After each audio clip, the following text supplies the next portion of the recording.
Well, welcome to another edition of First Mover Group. Today, in the 160 studio, I've got Bryan Cohen, a very successful commercial real estate businessman down here in South Florida, and also a longtime friend that seems to roll that way here.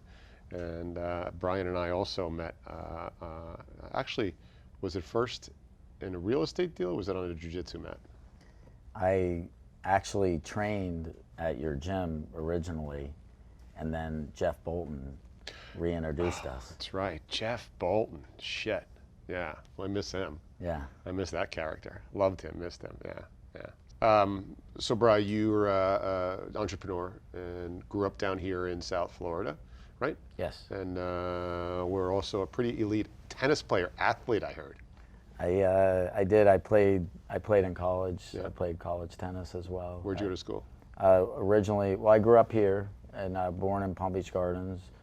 Grew up local, and then I went up north to play college tennis on a scholarship, and didn't really enjoy that path anymore, so I stopped and ended up transferring to Florida State and finished there. Cool. And what did you get a degree in? Business marketing. Right. And then tell me about Cohen Commercial. How did you start that? You're an entrepreneur, very successful. How'd that come out of the ground? When I graduated college, my father's a real estate attorney, and my older brother works with him as well.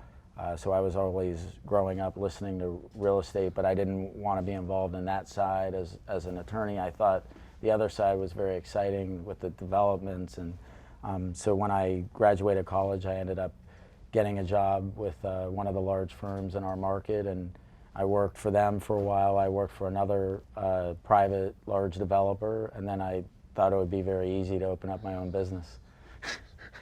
Did you get any pressure? Did you get the classic family pressure to go into the family business on the law side? I mean, originally, they wanted me to do that, and I think financially it would have been a nice opportunity, but I just wasn't interested in that type of work for myself. Yeah, that takes a lot of strength, though, to walk away from that. Did you get any heat from the family? Not heat. They always, we're a very close family. They want what's best for me, but there was definitely, it was probably not, I had to look at it very serious, so it wasn't an easy decision, but it was a good position to be in, to have that option. Yeah, a lot of people aren't as strong as that, and they get forced into a career or a college to make their parents happy, and they end up living a miserable life a lot of times. Yeah, I've definitely seen that. Yeah. So tell me about Cohen Commercial. What's the focus of the business? Where do you scale out to? I started the firm with my wife in 2002. We run commercial real estate all throughout the state. We're involved in a little bit under 100 commercial properties, totaling just under 6 million square feet. We are a full service firm, so we do sales, leasing, site selection, where we find locations for businesses and on different scales of national to local.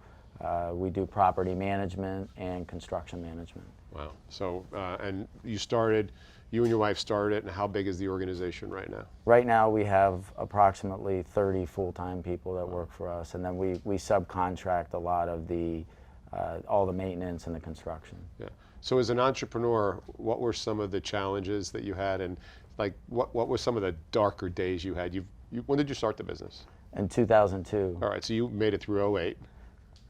Yeah, so we started darker days right in 2001. I was working for a private family development company, and I finished most of the work, and it was a great arrangement. It allowed me to learn a lot about developing grocery anchored shopping centers, and then when I finished that work, I just figured I'll just go do my own thing. It's very easy owning a business because I was in my 20s. I had no idea. I only knew real estate, and my wife and I we met in college, and we were married, and we didn't have kids yet, and she had a great job, so we said, this is perfect timing. So I told my existing bosses, which were very happy. It wasn't going to be a competitive side with them, and then we found out that we were pregnant. My wife was pregnant with our first kid, and we just from there. So it was definitely challenging. It was right off the bat, not thinking that there's pressure eliminated that came into the play.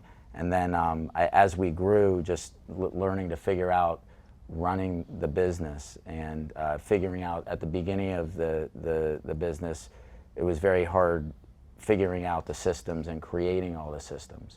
And now we've created a lot of systems. They change sometimes, but policing and managing the systems are challenging sometimes. Yeah, so you had to face a decision, being an entrepreneur, and we have to do this all the time, is so you're like, I'm going to go into business myself, and you didn't know what you didn't know, so that made it simple. Right? But it sounds like you had some great mentorship early in your career, which is guidance that I always give to everybody. Like, go work for somebody who's great for a couple of years to see what great looks like, and then go ahead on your own. But when you found out that your wife was pregnant, did you double clutch it all and rethink things, or did you just put your head down and go? No, I mean, for me, there was no decision. It was when I look back at what I did, or what we did, my wife and I don't really know any other way. I worked for the largest brokerage firm at the time, and it was a great opportunity. It was a great learning experience. The next largest one of the largest private local development companies came to me. Financially, there wasn't upside on that. So to make that move, it was a great move, and I learned what I needed to learn. I finished the project, and I probably didn't really have a choice. I wouldn't have thought about anything. Yeah. Just have to survive. There is no choice. That's right. There's no one way. There's no U-turn. It's a one-way street, right? That's it. But that's a true entrepreneur. Yeah. So 2008. What did 2008 look like for you and your business, and how did you get impacted, and what were the tough decisions you had to make there? 2008 was when I look back at it. I've taken a lot of risk in my life. You know, as you have and other business owners do. The market started to shift, and a lot of people were feeling it. We were planning, my wife and I, meeting daily, discussing it, watching things close, but we weren't feeling it like everybody else was saying. And we decided that we knew we had a vision and we were going to continue to grow. So instead, we didn't want to be foolish about not, being able to be hit or affected. So, and we did. We got hit like everybody. We just got hit, probably last for our industry. But we ramped up, and we had saved money, and we reinvested everything into the business. And we thought that if we could staff up and survive and do okay, that when the market shifts, we'll be way ahead of the competition, and that is what we did. We, in a great market, we work really hard, so we were doing really well. There was a lot of people that can do well in a great market, and they don't work hard, so those people got eliminated. So we were just working hard for less money, but that was okay because we had the vision, and it seemed to work out. I love that, doubling down in the face of, again, not being reckless. Yeah. Right? It's a calculated move. Probably was reckless. It worked. It worked. Right? It was risky. Yeah. It was risky. Yeah. And as a businessman, you either choose to pay yourself or you choose to pay your business. You can't pay both if you're going to grow your business. Correct. We've put most of our money into real estate and our business our whole lives. You said the word, double down. But, as you grow, I don't think that you can behave, I don't think it's a smart business move for anybody to just behave the same way throughout their life. You have to revisit things with a business, with your personal, and look at where you are. So if you were doubling down when you were young, but maybe you don't need to do that anymore, I don't believe that that's the right decision. So at least for us, so we want to be less, risky and conservative, and we're not in the position to take those types of risks anymore. There's not a need to do that.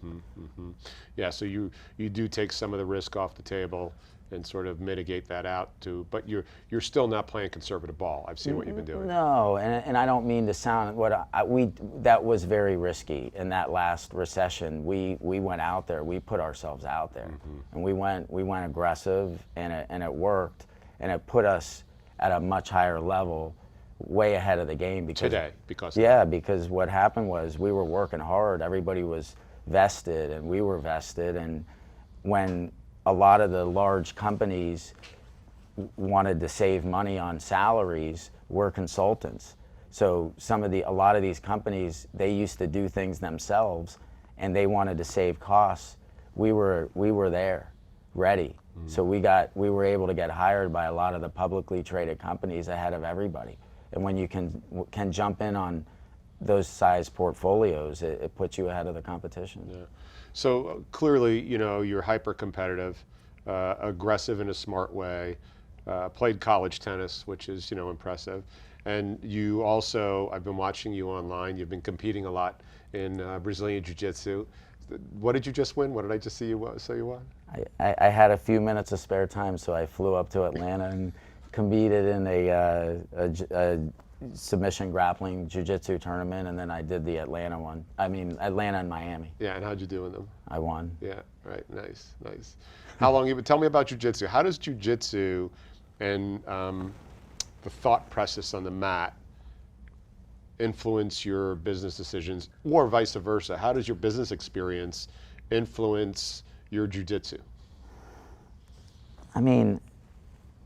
I love jiu-jitsu. I learned from you originally, and I think when you step on a mat, there's nothing money or anything can do. It's just, it is what it is. You're putting yourself out there, and if you work hard and you want to compete, I think you put together a plan and you can do well. I think it's the same as business. I have fun with it as a hobby. It's a release for me. It's like my mental sanity with the aggression and the hard work. So I'm not always training to just compete. I like competing. And if I'm going to compete, I want to make sure I think I have a chance to win. It's the same way as business. I want to win. I don't really enjoy losing. I know you can't win always, but when I lose, I try to learn from it and my mistakes. And jiu-jitsu, I get smashed all the time. I love it because I want to come back and get better and see if the next time I can do a little better. That's what I enjoy. And when you look at your positions, and I'll go a little deeper here with you because we can, when you look at a position and you have to make a decision on a risk reward on that, do you take that same mindset from business and on the mat? So, right, we're going to go for a risky pass. Right? Do you evaluate that, the consequence, if it's a competition? Because it's always about consequences and the weight of the consequence. Because you can make a move in practice and you don't care. But if you're even 2-2 with a minute left on the clock and you got a chance for a guard pass, but it's a risky situation, right? We always look at risk reward. I agree, and it's funny you bring that up because I made some time recently. I wanted to get back and do some fun competitions for myself. And I put together a training plan and the diets and what I thought or hoped would be enough to to be able to win. And when I trained hard, because I hadn't competed since 2016, and so I started training for this. And by the end of the training, I actually started questioning my game because it felt boring. I wasn't taking risks. I was training to win for the tournament as opposed to just training for fun.